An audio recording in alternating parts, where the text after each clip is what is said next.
On this week's Auto Insider, we're talking to Charlie Foster. That's right, TikTok Charlie Foster. I've seen some of his TikToks and I've never laughed so hard in my life. Charlie, welcome to Auto Insiders. Wow, I can't believe it. I'm on with Ray, and this is a dream come true for me. I'm telling you, I've been following you guys for a while, and I know that sounds odd that a car salesman is following and raving about Car Edge. I know that goes against the whole idea of being a big fancy car salesman and everything, but I'm a fan, so I want to say that straight away. Well, I appreciate that, and we appreciate the fact that you don't view us as well those bad sons of I know. Charlie, I have to ask you a question because I know very little about TikTok. I know Yeah. my son Zach's on there. He I don't know. I don't even know how to watch him. But but I've learned to be able. I think I even subscribe to yours now. How did you? I mean, you're a car guy. How did you get interested in TikTok?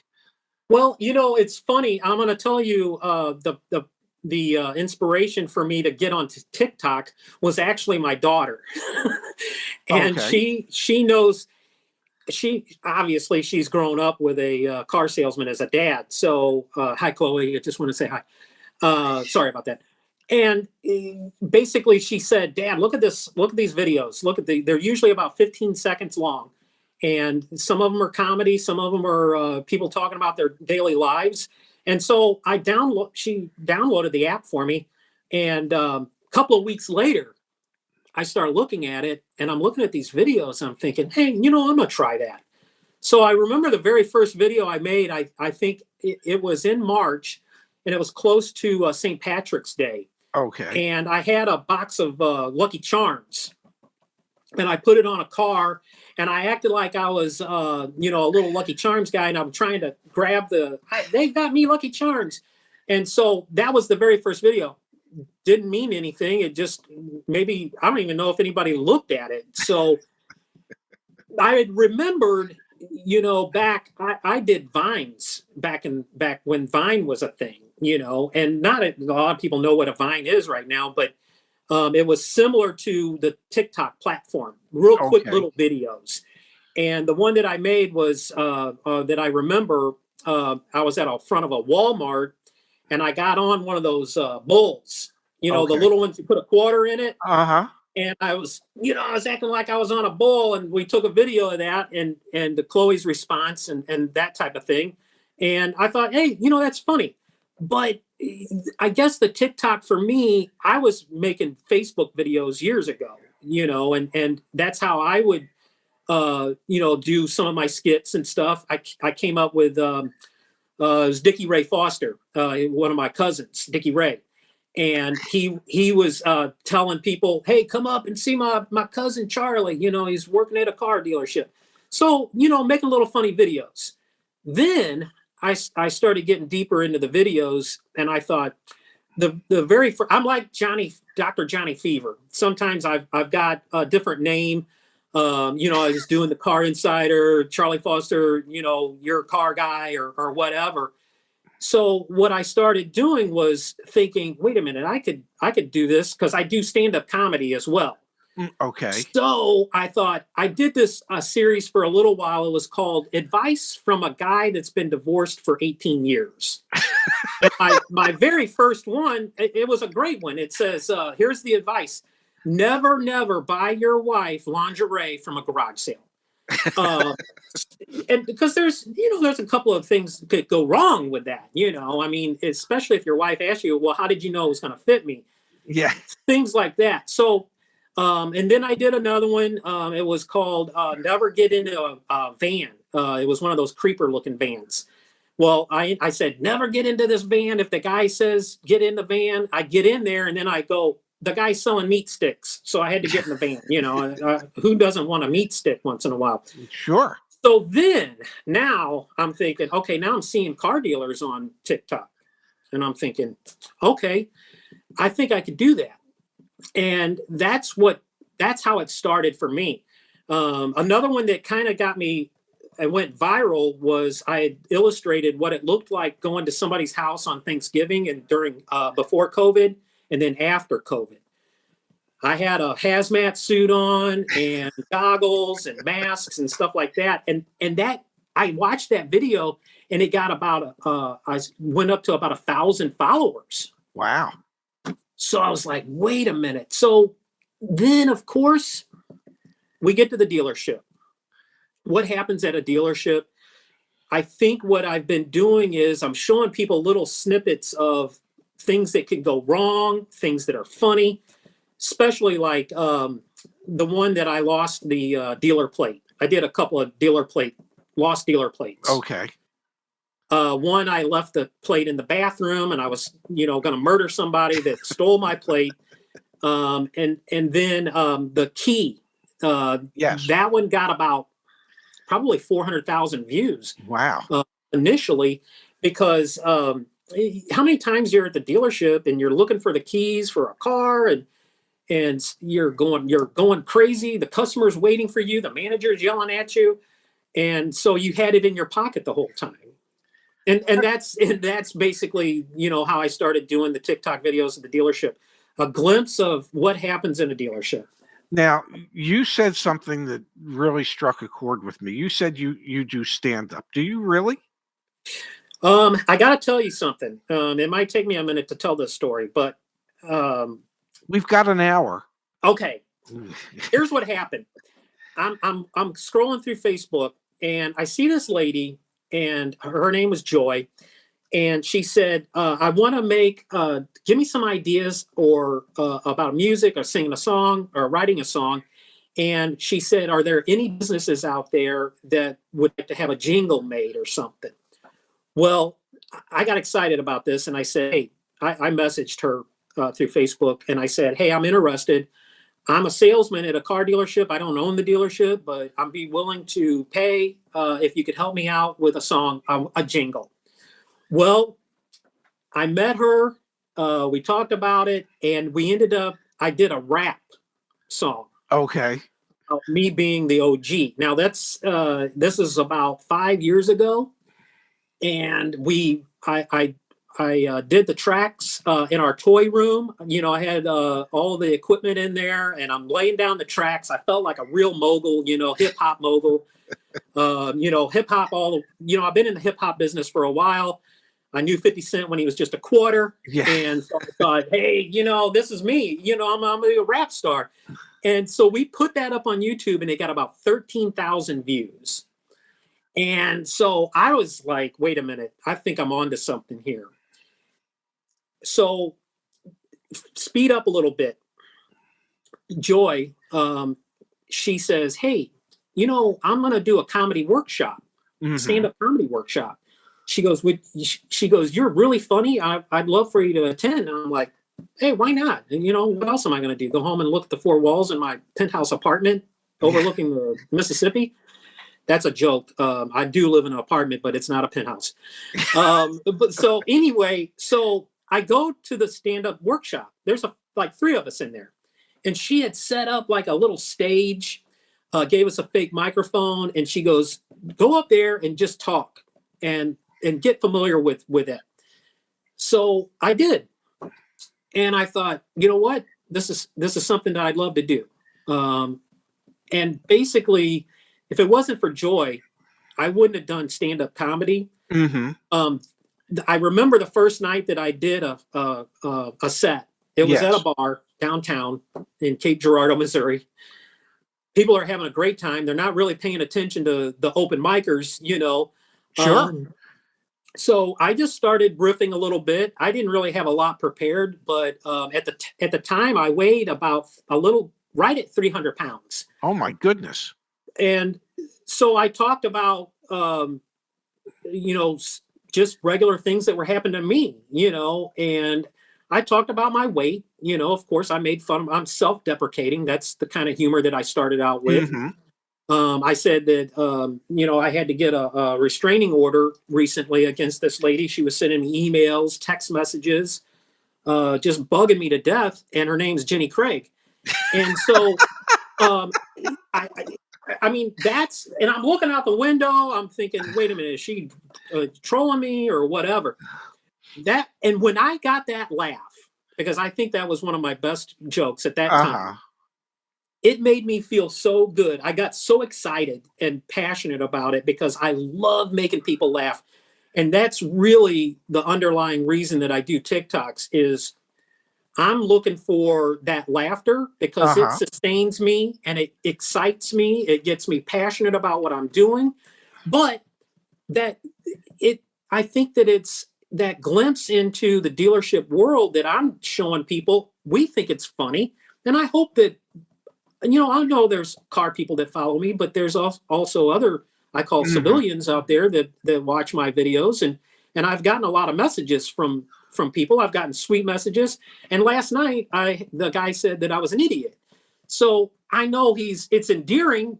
Yeah. I am kind of an idiot sometimes. I'm not going to, that's why people laugh at me, because I make fun of myself. I make fun of situations. The reason I'm going to ask this question is because this is how I defended myself against verbal abuse when I was a kid.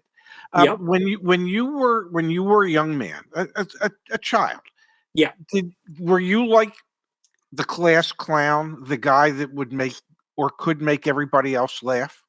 Yes. Okay. Yes, I admit that. And have you ever wondered why you were?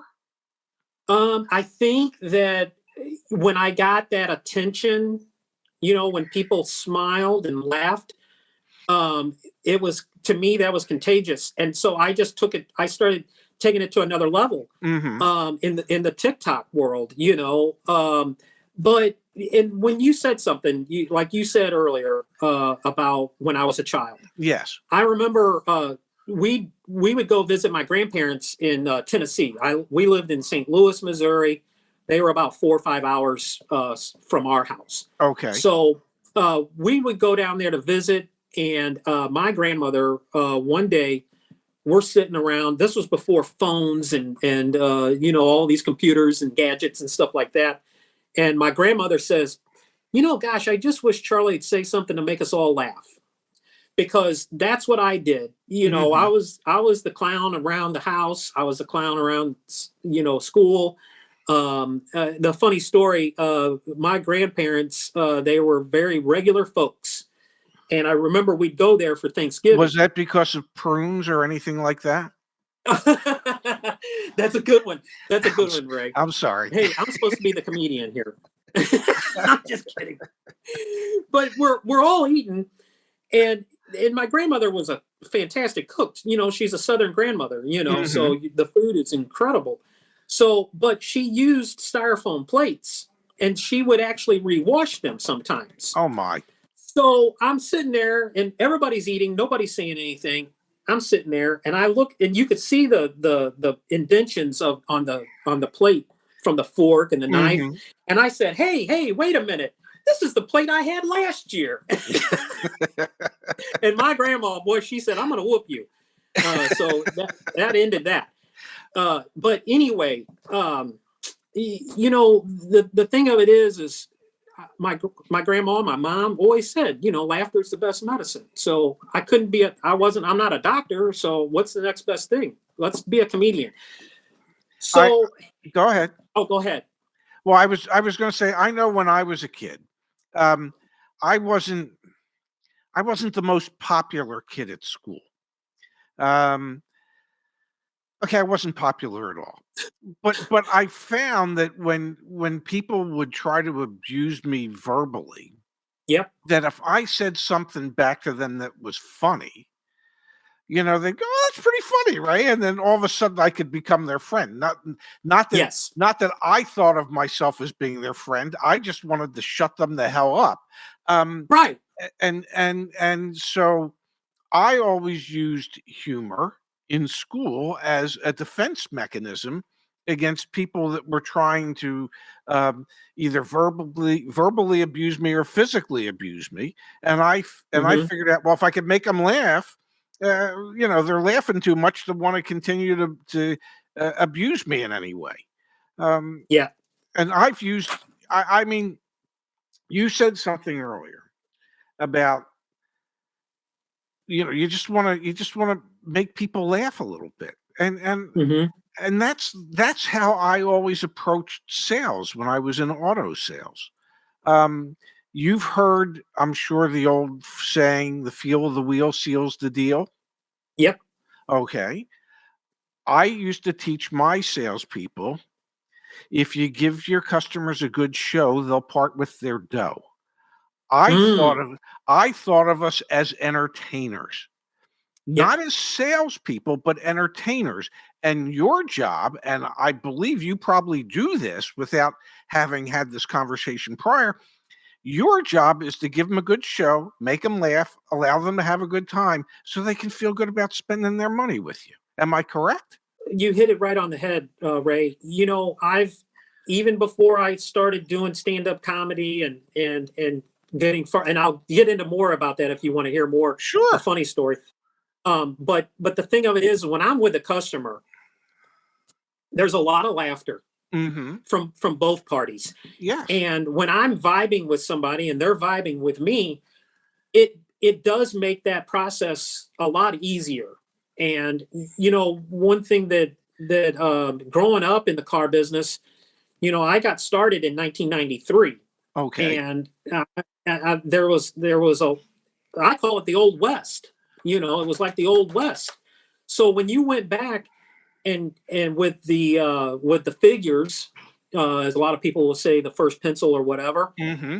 when you go in with that first initial trade appraisal or estimate or whatever, and the customer is like, "There's no way, you're not giving me enough for my car." If there was in 1993, we didn't have the fortunate business to have the internet and have all of this information that's available.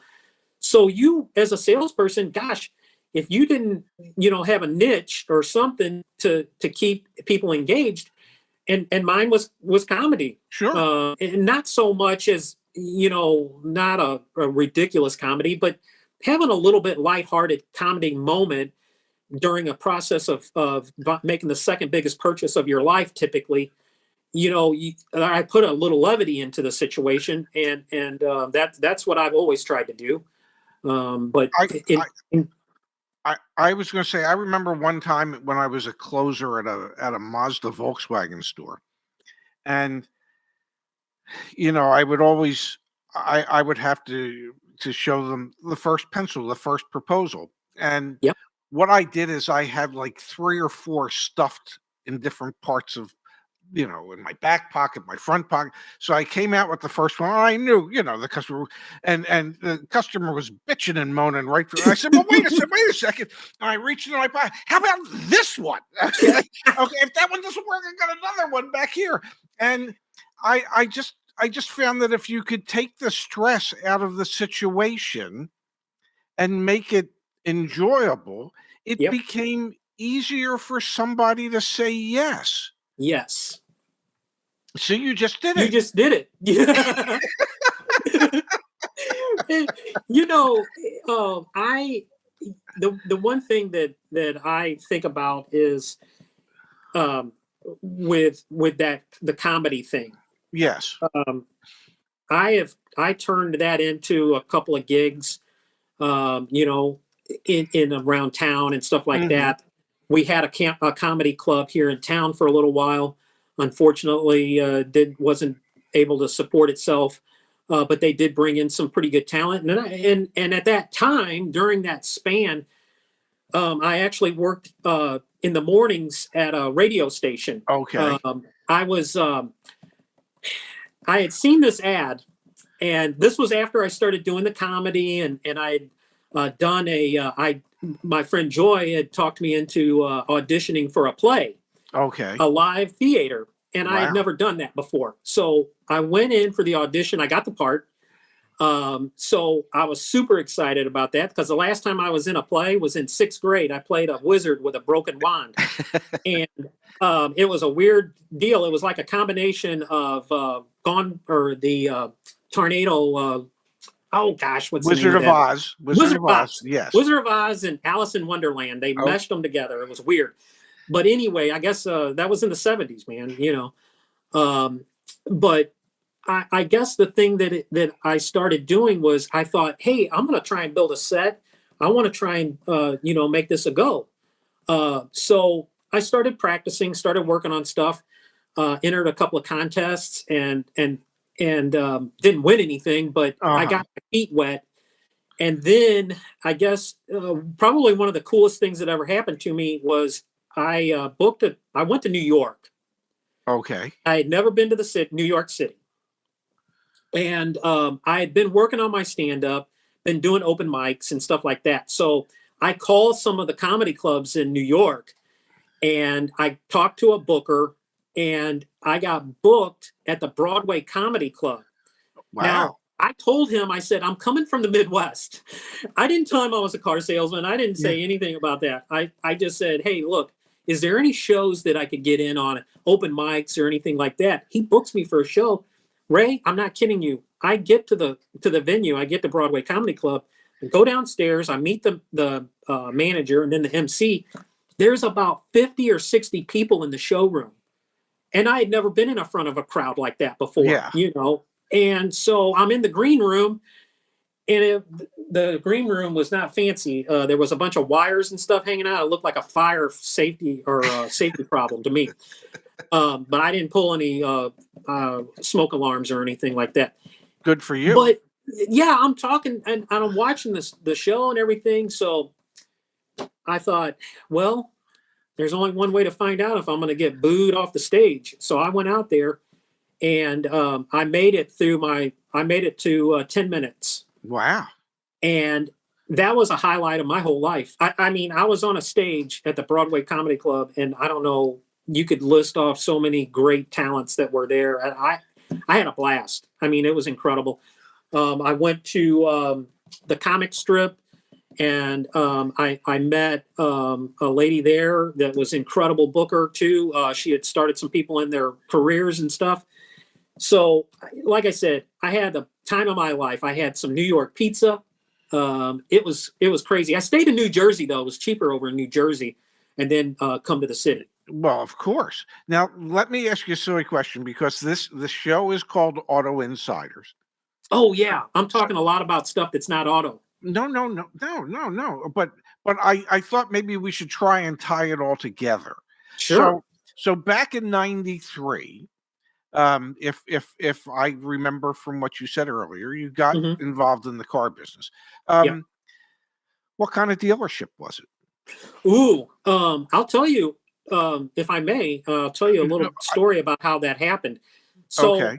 I remember I was a machinist, Yes. and the place that I was working at had went on strike, and there a lot of I don't know for whatever reason, so I wasn't working at the time. My dad purchased a brand new Ford Thunderbird at a little Ford dealership in Festus, Missouri. That's Okay. it's right outside of St. Louis, basically. Okay. And if anybody knows where St. Louis is, Midwest, flyover state.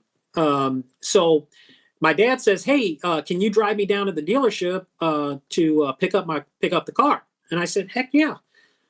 So we drive down there, and he's doing the paperwork, and I'm just kind of milling around, you know. And this lady starts a conversation with me. She was actually the owner's wife. Okay. And so we're talking, and I'm excited because Dad's getting a new car, and I'm just making small talk. Well, long story short, a couple of days later, I get a call from her, and she says, "Hey, would you be interested in coming down and interviewing with the owner of the dealership?" And I said, "For what?" And she said, "Sales." And Wow. I don't know anything about sales. I don't know. I've never sold anything before, except for when I was a kid, you know, in my dealership with the Hot Wheels and stuff. So I did go down and I had a conversation with him, and he said, we'd like to hire you on as a salesperson. And that's how I got in the car business. It was accidental, basically. And How long were you at that Ford dealership? Okay, so 1993, go to 94, 95. Now 1996 comes along, Okay. and the owner of the dealership, I find out that he's selling the dealership. Okay. And so I thought, well, where's that going to leave me, or my coworkers and whatnot? He tells us, he says, well, the new owner said that he's going to take on everybody. He'll hire everybody through the changeover and whatnot. And I said, okay. Now, at the time, I'm a young guy, I'm in my 20s. So I wasn't really concerned about it. So the day that the new owner shows up and has a meeting with everybody, and the very first thing he says is, nobody's got a job until I interview you. And I'm like, what? Yeah. And everybody's looking at each other. And so I'm thinking, oh boy. So then this owner goes into what he says, if you do these things, you will be fired. And one of them was, if you eat onions on the showroom floor, I'll fire you. Wow. So I'm like, what's going on here? I mean, this is pretty brutal, isn't it? And so now after the meeting is over, I go to the boss's office, his new office, and I walked in and I said, well, I think I'm going to be moving on. And he said, what do you mean? I said, I think I'm going to be finding a different job, basically. Yeah. I didn't tell him that I was thinking, man, this guy's a jerk, what's going on here? Well, as I'm talking to him, my partner at the time, we ran the rental department and we sold cars. Okay. Well, he's carrying this little mini refrigerator on the street. He's on the street and he's walking down the street with his refrigerator. And he goes, the boss says, where's he going? I said, well, he's already quit. Yeah. And he said, so the boss says, well, do you think that you could hang around for a couple of weeks until I find somebody to take your place? Because you're doing a lot of stuff here. And I said, no problem at all. Well, 2 weeks turned into about 27 years. Wow. Because I'm still working for John. That's my Okay. boss, Mr. John Sinclair. And I thought that that's a funny story because, I've told it a million times. And people around here are getting tired of these stories that I tell because now I got somebody new to tell them to. Sure. Wow. So you've been with him for 27 years. 1996. And Wow. when I started with working with him. Now, here's what happened. 2 years later, he sold that dealership and then went back to St. Louis to run his father's dealership, which is called Dave Sinclair Ford. Okay. At that time. Now, Dave Sinclair was the founder of the company, basically. He started a Ford dealership in 1966 in St. Louis, Missouri, in the city. Okay. And but then basically what happened is I followed John up to Dave Sinclair, so I still worked for him. Gotcha. And he was the general manager and then soon the owner. So I was so fortunate to be able to work for a man in our area. Dave Sinclair it's very well known in St. Louis. And I'll tell you, and I'll give you a little trivia there. Dave Sinclair Ford, 1984, 85, and 86, they were the #1 Ford dealer in the country. Wow. And demographically, that shouldn't have happened because we're in the Midwest. We're not on that West Coast or that East Coast or Texas, Florida markets. But that time, the big popular car for Ford was the Escort. Okay. And they sold tons of those things, those Escorts. Now, obviously, I wasn't there for that in the 80s, but even still, 1998 to 2000, I was a salesperson, and then Dave gave me a promotion and made me the sales manager at Dave Sinclair Ford. Now, I want to go back in time a little bit. Okay. I want to go back to 1993, and you're just starting at the Ford dealership. You've had prior to that, no training as a salesperson. Nope. What did you think when you first started doing it? I mean, did you think to yourself, "Oh my God, what did I get myself into?" Or Yeah. okay, Well, let me tell you something. I remember as a new guy, new salesperson, here was my training. The boss says, go over to the office behind Don's office and listen to what he says. okay, Listen to how he talks to the customer. And that's how you're going to learn how to sell cars. And it's so, Ray, the thing of it is training in the car business, it was nil. yes, Unless you got with a big, a corporate group or something like that, I would imagine. But that was my training at when I was at the small store was nil. I mhm, go 2 years later up to St. Louis to a big market, and they said, "Okay, you're going to shadow this guy." And I remember exactly who it was. His name was Tom. yeah, You're going to shadow Tom. He's going to show you around the dealership how things work.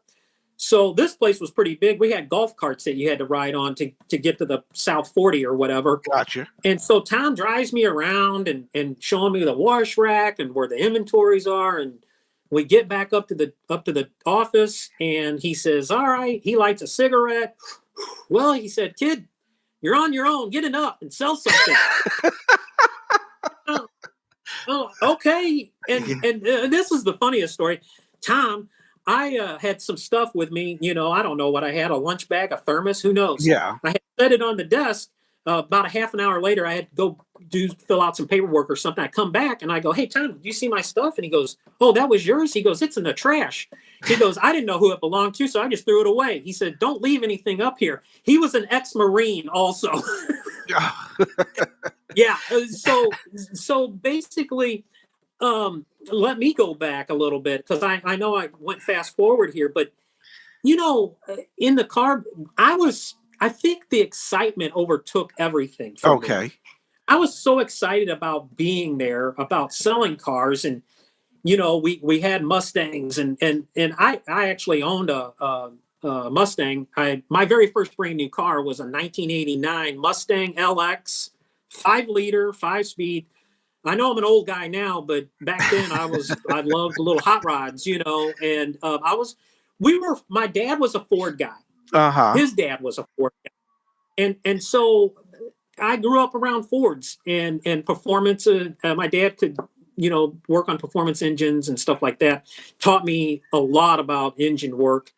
And like I said, he had a mechanical mind, and was very good at he was a gunsmith. mhm, My dad was an amazing person. And I always hoped that I would inherit just a little bit of his amazement, But I like I said, I remember when I first told my mom that I was going to be a car salesman, and my mom says, "Oh no," she goes, "What about all of your education?" And I said, "Mom, I went to public school. I'm uh, going to fit right in here, But did anyway, I don't did know. Did I did you answer that question? did you have success right away, or Um, no. okay, It wasn't until I feel like it wasn't until the owner that I work for now came in, because they did actually work with me to help me learn. They sent me to some classes, mhm, things like that. So for the first few years, I was very thankful that I didn't have a home. I wasn't married. I didn't have a lot of bills. mhm, So it was able to help me generate referrals and repeat business. So by the time I traveled from Festus, Missouri to about 20 miles north to St. Louis, mhm, I had already built up some clientele and people that knew me, and I had made multiple sales to their families. So when I made the transition from Festus, Missouri up to St. Louis, I took a lot of those customers with me. gotcha. Um, And that's when I feel like I started having some success, because then I moved into that better market. I was probably averaging maybe about 10 or 11 car sales a month when I was in okay, Festus at the small store. Sure. But those 2 years, I was probably averaging somewhere around 25 to 30 cars a month. Wow. Uh, Big difference. and it is a huge difference. And and again, I think for me, it wasn't about so much, I didn't grow up in the business or anything like that. So I had to adapt, to what was happening in that moment. What would you say was the one thing that kind of like really hooked you into the car business? I mean, I know you got a job and you weren't. I mean, we've established, success wasn't instantaneous for you, Right. but you've been in the business since 1993. So there Yes, must sir. have been something, some experience, some customer, something where you said, "This is it, damn it. This is what I want to do, and this is what I'm going to continue to do, and I'm going to find success at this." I think the one thing that inspired me was some of the customers that I had would say, "Hey, I appreciate what you're doing here. Thank you for taking care of me." And then when I that 3 year span, I sold three generations of a family, Hmm. and I think that then I started thinking, this just isn't selling a car. This is building a relationship with somebody. Exactly.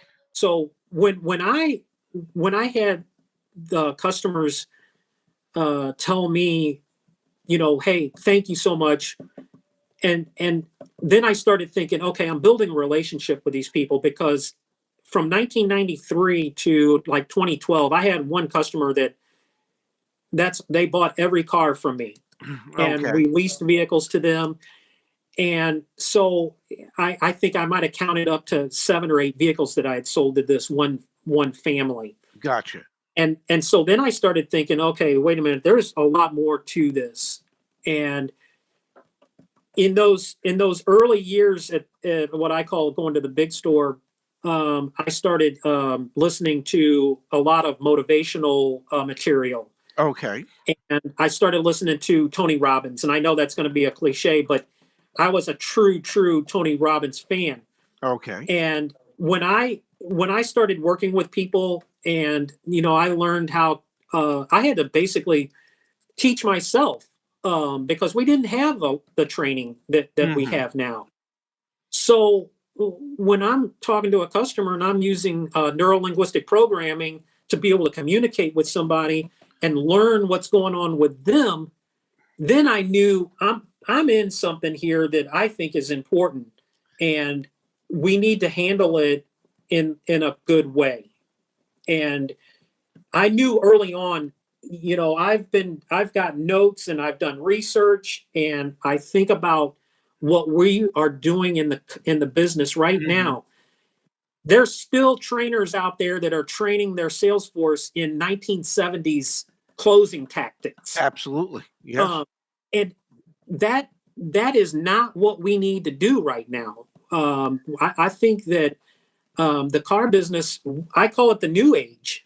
We're not Okay. selling cars the old way anymore, especially at our dealership here. And I haven't even talked about that, but I feel like, and I've had conversations with Zach about what we're doing here in Cape Girardeau, Missouri, a little town in Hmm. Missouri, where our salespeople their income is not tied in with commission, with gross profit. Okay. Um, our it's a salary plus a volume bonus. Gotcha. So when you have a system like that, you're not only is it beneficial for the customer, but it's beneficial for the salesperson too.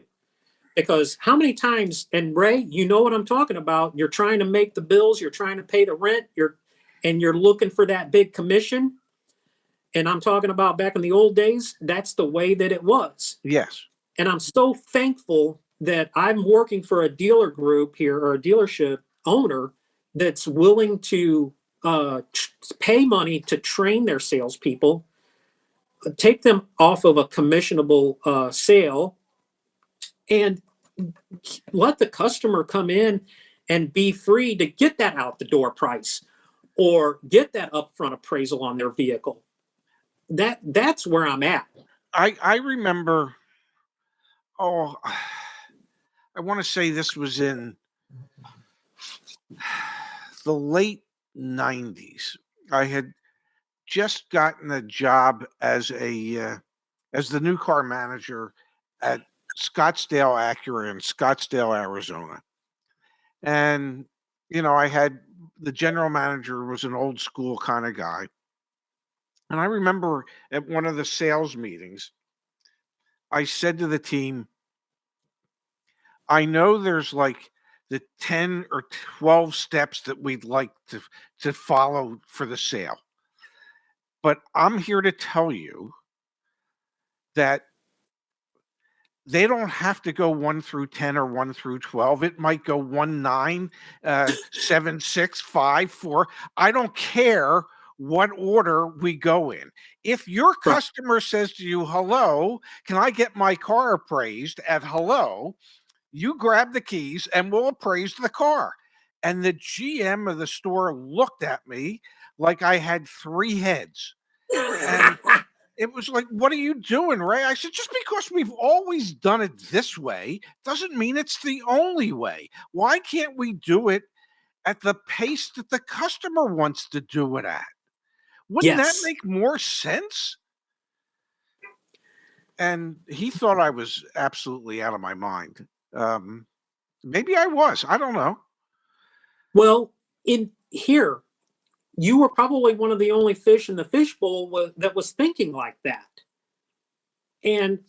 But it was all new to them. Yes. Because they've been doing it this way for so long. They said, why would I change? Even when we started doing more training in our facility up there, the older guys, they had pushback. Sure. They said, this is a waste of time. I'm going to mess it up. I'm not going to get a deal for today. And so, but they couldn't see that vision.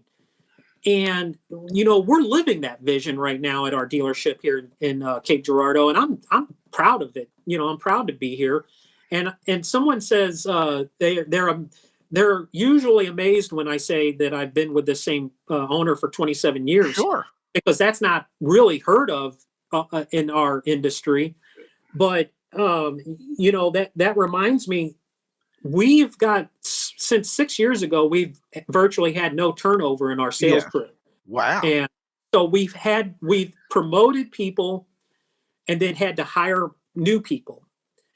And when the one of our lady, we've got 1, 2, 3, 4, we have 4 lady salespeople. And then it's me, Rich D, and Ray. We fill out the rest of the crew. But then both of our sales managers are ladies. Wow. It's a mother and daughter, actually. Wow. Kaylin and her mom, Tracy. So, I talk about it all as every time I get a chance to talk about this, I talk about it because I think it's very powerful. We are changing the culture of sales here in our dealership, I think. No, it sounds like it. I remember, and I'm sure you've heard this phrase. Don't be afraid to think outside of the box especially when it comes to sales. Right. I used to tell the staff, I'm going to make this real easy for you. You go, what do you mean? I said, there is no damn box. Okay. Whatever you think, try. If it works, great. If it doesn't work, try something else. But there is no box. You don't create that box. Be willing to take chances, to try it differently, to see what works for you.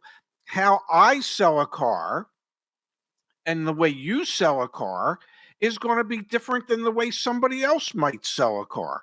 You Absolutely. used humor. I used humor. I made sure that my customers had a good time. Well, not everybody's as funny as you and I. They're just not. That's right. And so, I wanted people who were willing to take chances with how they wanted to interact with their customers. Yeah. I mean, we get so trapped in this industry as to how it has to be. Right. I know you're at a Nissan dealership today. Yeah. I basically, my first real step in the business when I finally settled on a store was a Datsun store back in 1977, which certainly, then became Nissan. And Absolutely. yes, and we were in this old. I'm trying to think of a nice way to. We were in this old shithole of a building.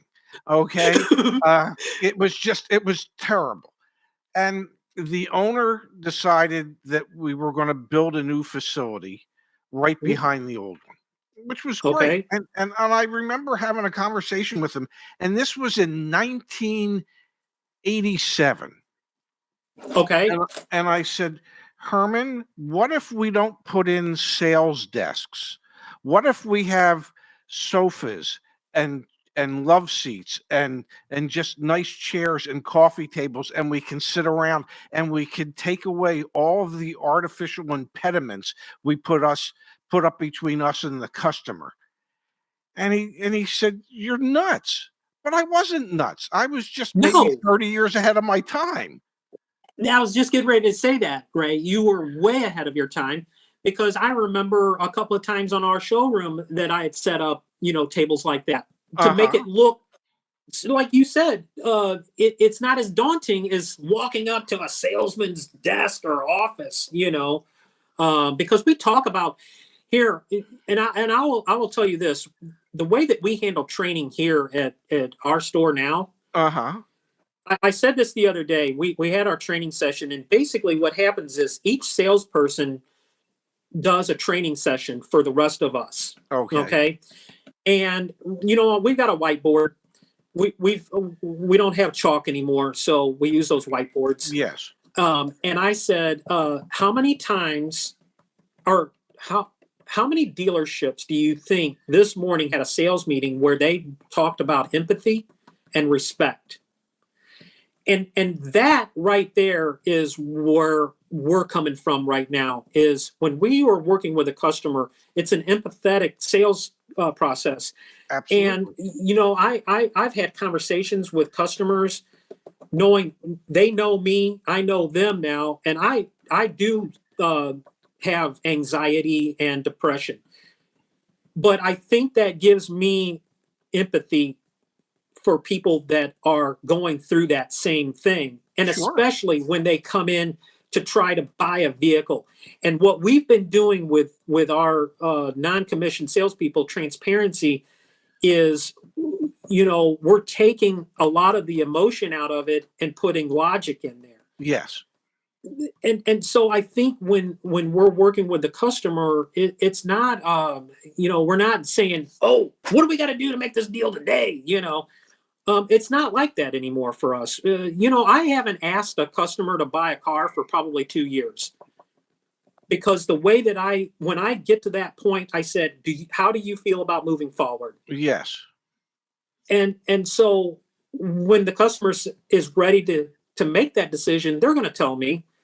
I'm not, we're not one of those high pressured sales dealerships. And I don't think we need that right now. We don't need high pressure. We need information. I couldn't agree with you more. I remember when I would sit down with with customers, and sometimes I would say something like this: assuming for a moment that we get the price of the new car at or below what you were hoping to pay, and that we can give you what you were hoping for or more for your trade-in, what do you think you would want to do next? Yes. That's it. Right.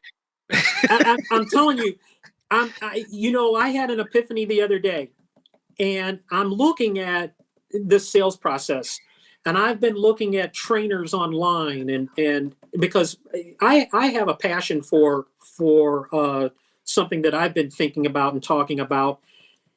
There's if you go online and you say, okay, I'm going to go buy a car. How do I buy a car? Hopefully they're going to go to Car Edge. Then I have a salesperson that says, how do I sell a car? So I go and I click on how do I sell a car at a dealership? and you've got 300 million hits. But what I'm considering, what I think that we might need, and I think that I can do it, instead of taking, here's this side, we're adversaries. I don't want to be an adversary anymore. I want us to be coaches, and we can be our own in-house advocates when we present this to the customers, because, you know, we're that old thing where the sales manager say, get them to agree to disagree. I want them to agree and agree. You know, I want everybody to agree. I don't want to disagree anymore. And that's what I'm thinking about, because, and I know this sounds crazy, but I've come up with my own little YouTube channel called Driven Together. Mm-hmm. And it's about communication from both parties. We've lost the art of communicating, I think, with text messages, email messages, video messages.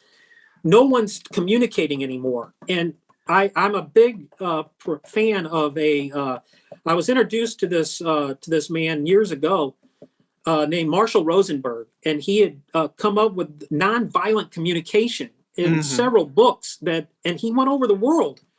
And that's what I want to do. I want to be able to have people come together, communicate, and make this process a lot easier by taking out the negotiation. We want to save customers time. And you save yourself time. Absolutely. Yeah. I mean, I remember realizing this, I think, back in the late 70s when I started, that it didn't have to be adversarial. We all had the same goal. The customer came in with the intention of buying a car. I went to work that day with the intention of selling a car. Yes. We had the same damn goal, but we set ourselves up as we were adversaries, when in fact we should have been collaborators. Yes. And it should be a collaborative effort. I'm helping you, you're helping me help you. It's not that damn hard. But yeah, there's many in the industry who have figured out a way to make it that damn hard. Well, and I'll tell you what, I told Zach one day, I said, I felt like I've been in a bubble, because we've been doing it this way for so long. I didn't realize until I started looking at some of the deals that were sent into Car Edge for you guys to take a look at. And I'm looking at some of these addendum stickers, and I'm looking at MSRPs, and I'm like, is this really going on? And it took me a little while for that to sink in. And so now I'm thinking it's unbelievable what we're trying to reverse. Yes. And some people are still stuck in neutral, you know, on the way that it should go, you know. And hey, I'm not telling people that they can't make money, you know, in a dealership. I'm not telling the owners can't make money. I'm just saying, let's level the playing field here, because why is it fair for customer A to walk into a dealership and get an invoice deal and get the top dollar for their trade, but customer B walks in and they've got to take the brunt of it to make up for this guy's loss? I used to tell customers, every customer said to me, well, you don't need to make money on me. And I used to look at them, I said, here's the deal. Every time I talk to a customer, you say to me, you don't need to make money on me. That's great. So I don't make money on you. But that last son of a bitch that walks in at the end of the month, I've got to make $35 million on him. I mean, how's that fair? So we all have to pay a fair amount. That's not asking too much. Oh gosh, Ray. I love you, man. You're here. I'm thinking about this, when I'm working with a customer now, and, you know, we're giving the customer all of the information up front. And what I mean by that is I'm talking about Black Book. I'm talking about KBB. I call all this information is evidence. And when I walk with all of this information, and I tell the customer, I said, look, my goal is to provide enough evidence for me to be convicted of giving you a great deal. And it usually gets a laugh. Yes, as well it should. and but that's absolutely correct though. Yes, it's We the give truth. people the actual repair order of the used car that we sell them and show them what we did as far as reconditioning on that vehicle goes. I think we are averaging about $1,500 to $1,800 per used car in reconditioning. Yeah. That's an average.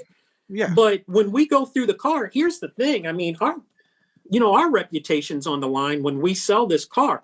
And as you know, in the world, the market that we're in right now, we're selling more 100,000-mile plus cars than we ever have. Absolutely. But we're taking very careful look at these vehicles before we put them on the lot, though, and I think that's a key right there.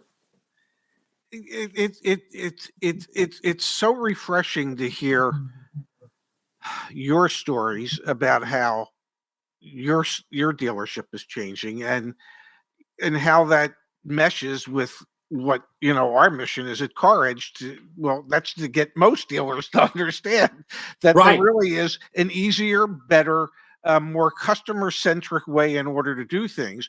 And I believe that there are businesses out there that have proven that it can be extremely profitable.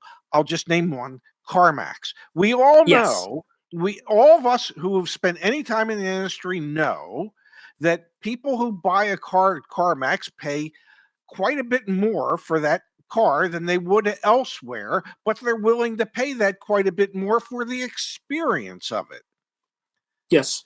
I We agree. need to replicate the same thing in dealerships all across the country.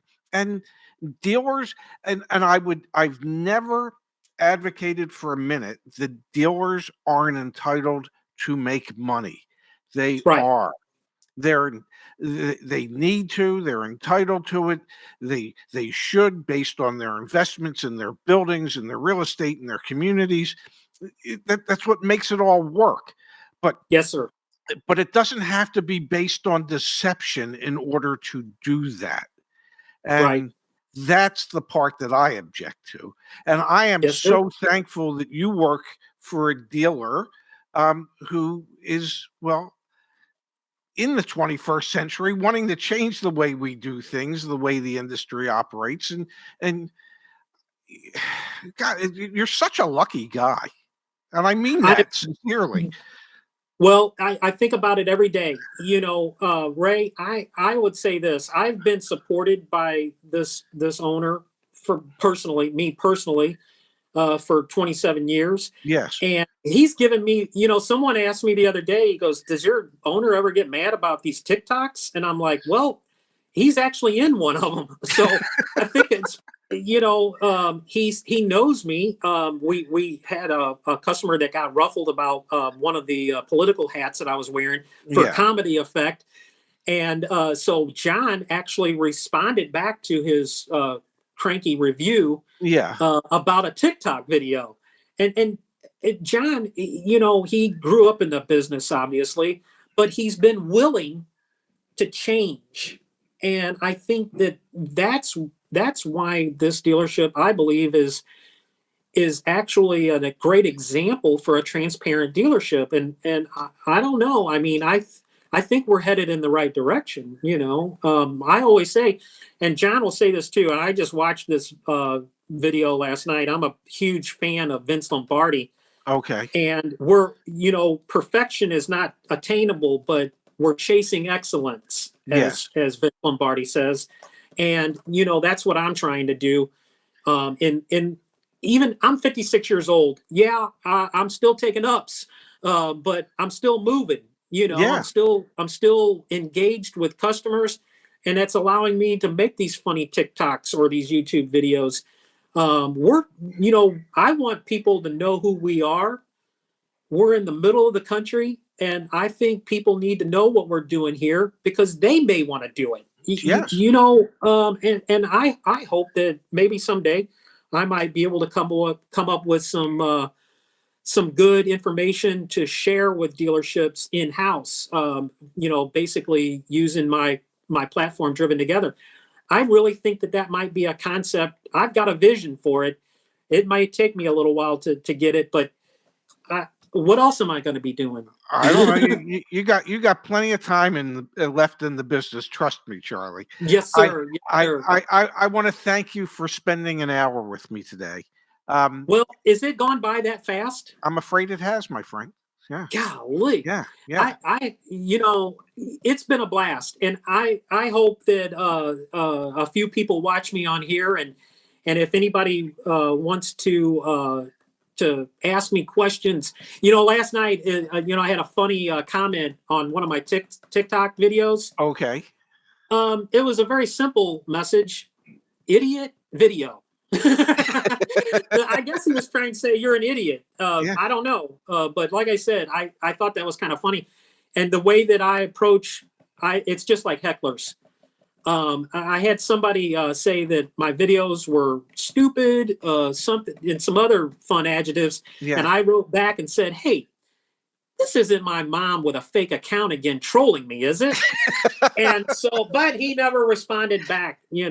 But anyway, I've had a blast today, Ray, and it was a pleasure to get to talk to you. And you guys have your hand on the pulse of this business, and I hope that I hope I can attribute to some of your success too, because we're just getting started God with bless you. this. God bless. Thank you, Charlie. Thank you. This has been one of the most fun hours I've had in quite some time. And the reason I can say that is I swear to you, I feel like I'm looking into a mirror at a younger me. Mm, Okay. The thank you. humor, the empathy, the need to, tell the truth and be transparent. That's what I advocated for, I don't know, the last 40 some years of doing this stuff. So bless you for Well, being someone that's actually doing it out there. hey, I'm ready, and I'm passionate about this and about what's going on in our industry right now, and it's going to get better. It's going to be awesome. I feel it. I just know it. And Car Edge, I'm a huge proponent. We've worked with a couple of Car Edge customers, and that's what got me excited about it, because we could do another hour on how much I hope that we are implementing some things that you guys will be proud of too. Very cool. Well, thank you. Thank you again, Charlie. I appreciate the time. And well, that's it for this week's edition of Auto Insiders. Thanks again, Charlie.